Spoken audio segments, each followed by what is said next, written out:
Every week, Nick Sperdute and I visit some planet in the galaxy, some place we go perform comedy. And this last week, we went to Naboo, where we were invited. I'm very flattered. We were invited to perform at the retirement party for Queen Hatarchan. It's like in a palace and everything. Yeah, it was nice. Naboo, I like Naboo overall. Well, I like it. Okay, we'll get to all of it in a minute. The parts that are not underwater are nice. Fine. I would say Naboo is just if you've never been there, you're unfamiliar with Naboo, picture southern France with a bunch of swamps. And also there are these swamp monsters that live in the swamp. But the non-swamp parts, lovely. Good architecture, very airy, very spacious. Kind of reminds me of like Spain or like southern France, maybe Italy. Above the surface, big fan. Super clean. The Queen retired. Which, okay, did you understand what was happening there? Because she can't be over 17. No, I think she was actually about 16. Really? So why is she retiring? How's that work? She already was in service for 11 years. It's kind of long for a queen. I guess. I just like our Earth's queen, Elizabeth II. Earth's queen? Yeah, Earth's queen, right? Okay. I assume she's the one we know. Whenever we say the queen, no one's asking about like Queen Tabitha of Denmark or whatever. It's Queen Elizabeth. Mm-hmm. And but she's been rocking hard for like 50 years. Yeah, well, it's not necessarily done there by family. Do they? Okay. It's very much an appointment based. So they kind of just took that. So right now they need a wartime queen. Oh, really? Yeah, because they're trying to avoid it, but they have a conflict right now, I believe. So they're attempting to get a wartime queen so that she can take care of more of the actual situation. I didn't get a chance to talk to her. I did. You did? Was she cool? Yeah. Really loves pork. Really? She was big into like Memphis barbecue. How about that? Yeah, it was interesting. I didn't even bring it up. Really? She brought it because she said like, "Where are you from?" And you were I explained I live in New York and all that, and she was like, "Oh, like United States," and I was like, "Yeah," and she was like, "Oh my gosh, Earth and America." She was like, "Oh, have you ever been to Memphis? Do you ever eat their barbecue?" And I was like, "Oh, that's so funny." You'd be like, "Yeah, I love barbecue, and Memphis barbecue is great." You know, it's just did she do like a study abroad or something? No, never. She's never left Naboo. We talked about this too, but it's kind of one of those things you just kind of get it in your mind of a place you always wanted to go. I get that. The comedy we did. I would describe the audience as sober. Like imagine a country club environment. Yeah. There was a guy that was there because a bunch of people are there, right? Like for whatever reason, the Swedish embassy was there. I didn't even know the Swedes had an embassy on Naboo. No, me neither. They do. And there was a guy from there, him there. There was a bunch of people in crazy uniforms and things. There was a Gungan. Now, I didn't even know Gungans lived on Naboo. I thought Gungans lived on, like, I don't know, Gungus Prime or something. Or maybe they I don't know. I'm not entirely sure. I was also unaware of this situation. Yeah. I had no idea. And we got invited to go do a show. He comes up after. He's very friendly. And he's like, "You're really funny. I host an open mic night here on Naboo. It's a monthly open mic night. A lot of local comics. We'd be really flattered if you came." Didn't know we were going underwater. No, I didn't know that either. Tell you that. I figured it was, like, going to be just at a bar. But no, they live like... Okay, I'm going to back it. Before we get to the comedy, what the hell is the relationship between the humans on Naboo and the Gungans? I have no clue. Is this like a South Africa situation where it's the Gungan home? Well, yeah, but like, whose planet is it? Is it the Gungan planet and the humans came in and now it's peaceful, I think. It is, yeah, but nobody talked about it, which is weird. And but yeah, we go underwater. The Gungan city, and I don't know if there's multiple ones, but anyway, I'm going to say very pretty. I'm lovely. Very pretty, like super bubbly. That's why I'd compare it to Atlantis. Yeah. Had It's that very vibe. Downside, mold. So let's talk about the show a little bit. Wow. Gungan humor's terrible. It's awful. It's awful. Really Gungan bad. humor, it's like, imagine the Three Stooges with one stooge. One third stooge power. Pratfall oriented, super physical comedy, a lot of fart jokes, a lot of like poking each other in the eye, very punny. It would have been a bad open mic night anywhere else in the world. Yeah. But in the Gungan city, loved it. All the people there, and it was a good turnout. It wasn't just comedians. There were like a lot of couples and things. Like maybe it's a college town. I don't really know. But they thought it was super funny. They liked you.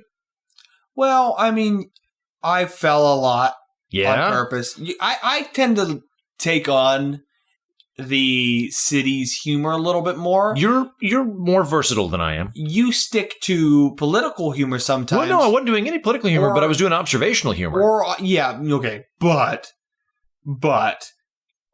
tax reform in itself isn't that. Tax day? Every culture has tax day. That's not even political. That's just me. Okay, what does everybody relate to? Death, sex, taxes, right? And I don't know how not the Gungans. Reproduce. Yeah, they didn't know. Well, I don't know that they pay taxes, and I don't understand how that society even functions. They're all fallen down so much. Like you remember when I tried to order Seamless? That took 4.5 hours. I'll tell you what, that guy completely he just couldn't care less, was like, oh, my bad. And then he came in and wanted to watch TV with us at the hotel. Yeah. And I was like, what are you doing? Give me the goddamn food and get the fuck out. It was just, Here's what I'll say. That, whole experience was not seamless. Obviously, you know why I'm upset. I am too. But no, you know why I'm upset. Yes, I am upset for the same reason you are, because I have to put up with them now too. Let's talk about Joe Blob. I saved a fucking Gungan. You saved a fucking Gungan, and now you got another goddamn life debt. It's just a calamity. Oh, man. So, okay, for people that, if anybody new to the podcast, Nick and I do this every week. About a fortnight ago, we were on Kashyyyk, and we were great time on Kashyyyk. And Nick saved 6 Wookiees who now have a life debt to him. And they now live with Nick and his wife in a 2-bedroom apartment in New York City. In Brooklyn. And I'm very pro Wookiee. I've enjoyed the situation. I understand why it's frustrating for Nick. I find it hilarious. I like these guys. They're fun to travel with. The Gungan, I do not like. Dislike. I do not care for. I'm going to apologize here. I don't normally swear on this podcast, but I so dislike Gungans, and specifically Joe Blob. How the fuck do you drown as a Gungan? You saved him he lives in a friggin' underwater city. Well, I've heard about people drowning in puddles before. Yes. But I've never seen it. But he's a Gungan. And then I talked to them about this. Apparently, Gungans can either breathe underwater, or they can breathe above land, drown if they're half in, half out. Yeah, that was. It's like evolution screwed up with them pretty hard. Well, it's because he rolled down that hill. And then he face first into a puddle. Right into the puddle. Because it's dripping everywhere. Yeah, and I pulled him out and was like, hey, buddy, you okay? And he gave me that look. Oh, God, that same fateful look, and I went, you gotta be kidding me. Misa thinks you saved my life, or whatever his line was. Misa saved my life. Yeah, it's a lot of Misa, Wisas, and Yusas. And honestly, a superfluous amount, if I might add to that. Yeah. Of course, Yusa Thinka, right? You're talking. What else am I? It's like if you're writing an opinion column, never say I think. Clearly you do, asshole. You're writing an opinion column that's redundant. Yeah. Ditto the Misa stuff. I agree with you, bud, but right now, I'm just trying to live my life. Oh, and God. This is becoming as frustrating as possible. So, it was funny when there were 6 Wookiee. Now there's 6 Wookiee and Joe Blob. So you've got 6 Wookiee and a Gungan, and the Gungan has to come with you. They hate each other. They don't get along. They can't stand each other. Yeah. I mean, I'll give him credit. He already has a job. Oh, yeah? The Gungan got a job really quick. Political consultant or something.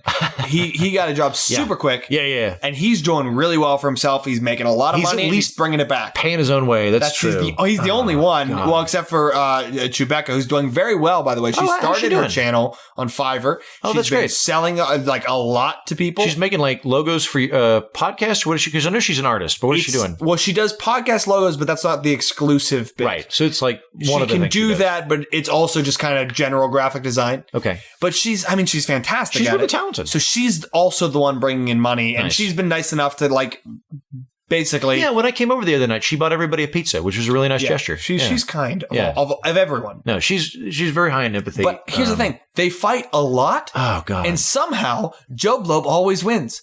He keeps falling over himself.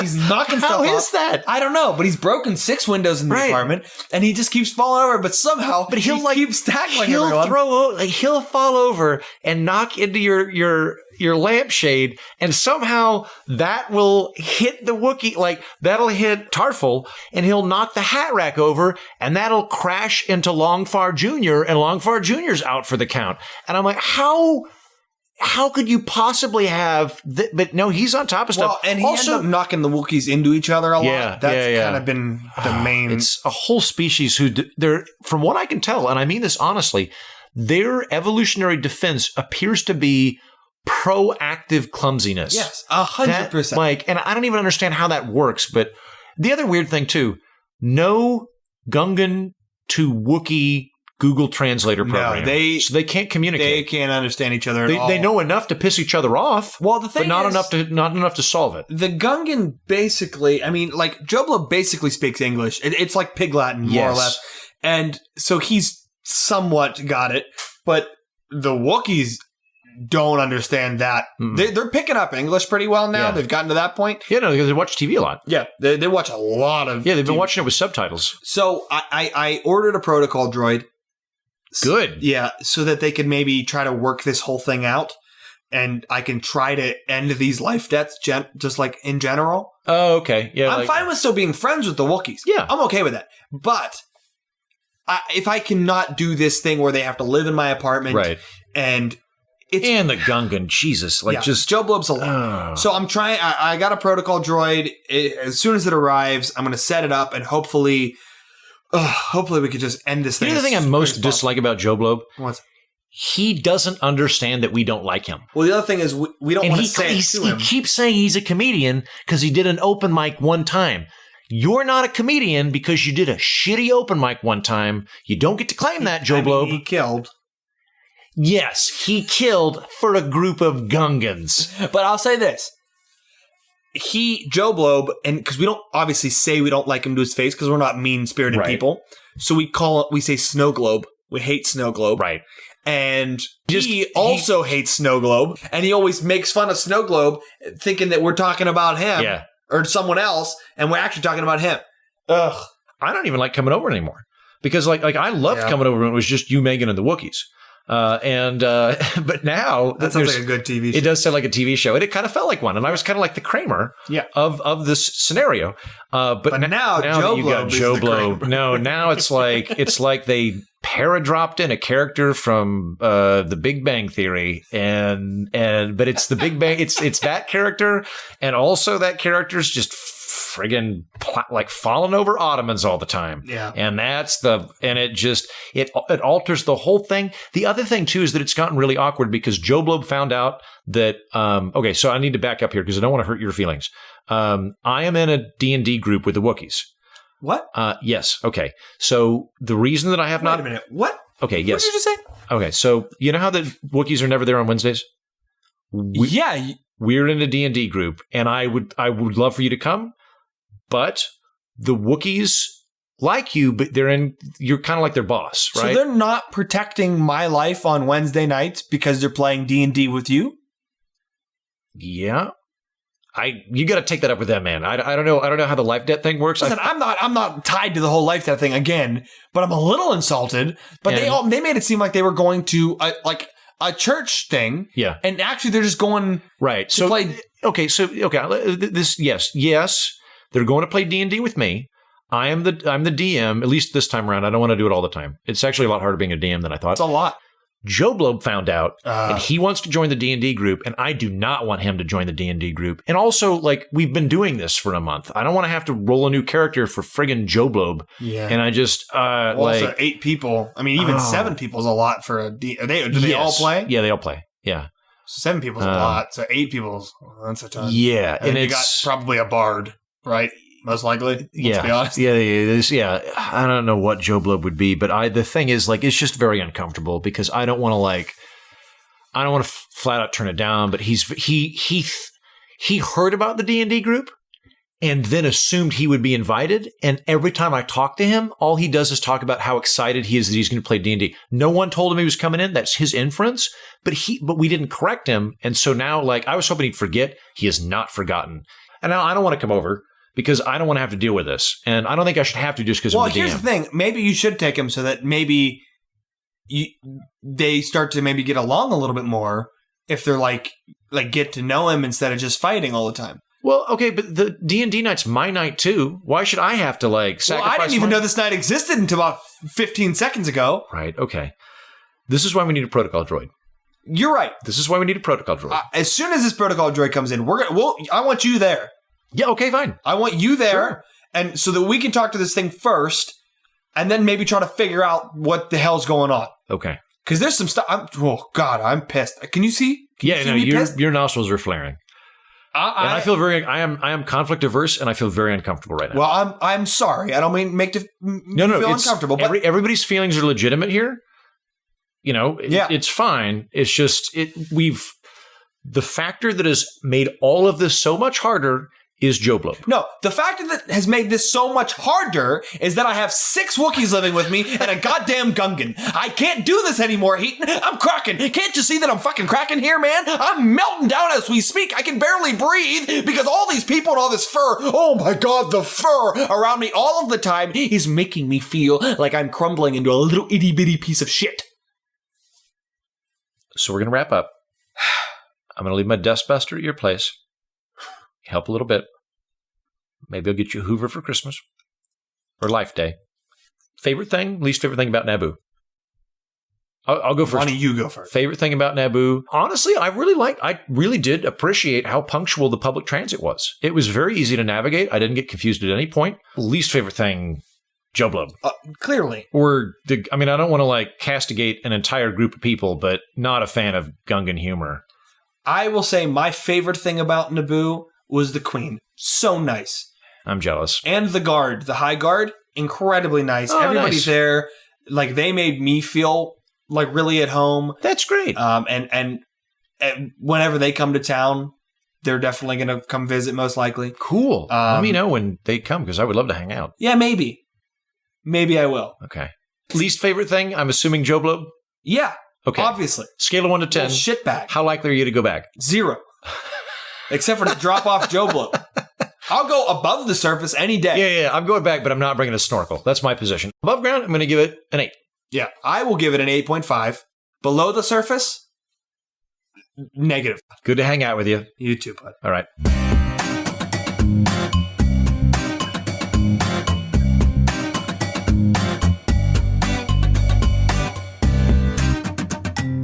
We did it, you guys. Our friendship and the podcast survived the raging controversy, which is the rise of Skywalker. Now, I know how this works. I know that many of you, in fact, most of you, probably shouted at some point during this episode and then crashed your car into a tree because we screwed up some aspect of Star Wars lore or left out a blindingly obvious plot hole or plot resolution. I get it. Might I humbly suggest we take the conversation to this show's Discord channel. If you go to mightyheaton.com/Discord, that will direct you to Heaton's Heathens Discord page, where you can find an entire channel devoted entirely to Star Wars and people that listened to this show and want to talk to you about it. Special thanks to Nick Sperdute for coming on as today's guest and then returning again after a mere 10-second intermission to talk about our trip to Naboo. Also, I want to give a shout out to Eric Kane of Forbes, who wrote a great piece entitled "The Critics Must Be Crazy, The Rise of Skywalker is the Best Star Wars Movie in the New Trilogy." All that stuff I said about parallels between Mustafar and Episode 3, I got those from him. Thank you, Eric Kane. And thank you, Taylor Stanridge, for cleaning up the audio. Until next time, may the Force be with you, always.